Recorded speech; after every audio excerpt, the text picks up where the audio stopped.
যদি আপনার মনে হয় যে দেয়ালে পিঠ ঠেকে গেছে, কেউ কিছু করতে পারছে না আপনার জন্য, আপনি পরিপূর্ণ ইয়াকিনের সাথে, দৃঢ় বিশ্বাসের সাথে এই 4টা আমল নিয়মিত করবেন। সকল পেরেশানি থেকে, সকল টেনশন থেকে বের হওয়ার পথ আল্লাহ তাআলা অলৌকিকভাবে তার জন্য আবিষ্কার করে দিবেন ইনশাআল্লাহ।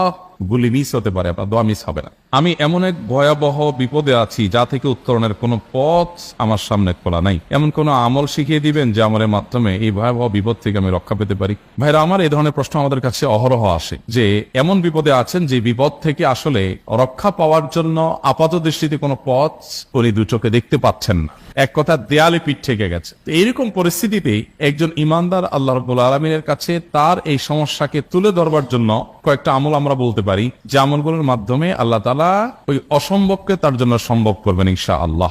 এবং এই আমলগুলো চর্চা আমার জীবনে আমি করে দেখেছি, এগুলোর প্রয়োগ করে দেখেছি, আমলগুলো করে দেখেছি। আলহামদুলিল্লাহ, যেখানে মনে হয়েছে এই সমস্যা বাহ্যিকভাবে সমাধান যোগ্যই না, আল্লাহ তাআলা সেটাকে অলৌকিকভাবে সমাধান করেছেন। আমার জীবনে বহুবার আমি দেখেছি এরকম 4টা আমল আছে যেগুলো আমরা কোনো বিপদে পড়লে, নারী হোক, পুরুষ হোক, পারিবারিক হোক, আর্থিক হোক বা নিরাপত্তা সংশ্লিষ্ট হোক, যে কোনো সমস্যা হোক, যদি আপনার মনে হয় যে দেয়ালে পিঠ ঠেকে গেছে, কেউ কিছু করতে পারছে না আপনার জন্য, আপনি পরিপূর্ণ ইয়াকিনের সাথে, দৃঢ় বিশ্বাসের সাথে এই 4টা আমল নিয়মিত করবেন।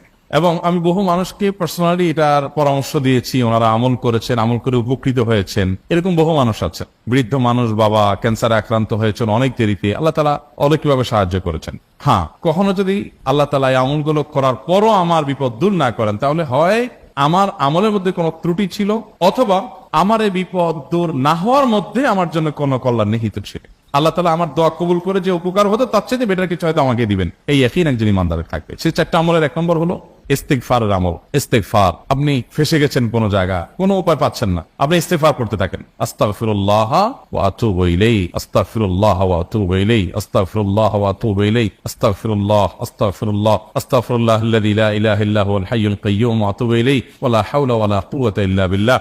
اللهم انت ربي لا اله الا انت خلقتني وانا عبدك وانا على عهدك ووعدك ما استطعت اعوذ بك من شر ما صنعت ابوء لك بنعمتك علي وابوء لك بذنبي فاغفر لي فانه لا يغفر الذنوب الا انت সাইয়্যিদুল ইস্তিগফার। এভাবে যে কোনো ইস্তিগফার করতে থাকেন, আপনি বেশি বেশি করে আল্লাহর কাছে ইস্তিগফার, ক্ষমা প্রার্থনা করতে থাকেন, খুব বেশি আপনার 2 ঠোঁটে অনবরত আপনি চাইতে থাকেন আল্লাহর কাছে ক্ষমা। এই ইস্তিগফার সম্পর্কে নবী করিম সাল্লাল্লাহু আলাইহি ওয়াসাল্লাম বলেছেন, মান লাজিমাল ইস্তিগফার, যে ব্যক্তি ইস্তিগফারকে আঁকড়ে ধরবে, আঁকড়ে ধরা মানে কি, এটা ছাড়বে না, সেই পড়তেই থাকবে অনবরত। টয়লেটে যাওয়ার সময়টা, ঘুমের সময়টা, খাওয়ার সময়টা বাদে, অবসর নামাজের সময়টা বাদে সারাক্ষণ সে ইস্তিগফার করবে। এরকম যদি কেউ করে, আল্লাহ রাব্বুল আলামিন জাআলাল্লাহু লাহু মিন কুল্লি হাম্মিন ফারাজা ওয়া মিন কুল্লি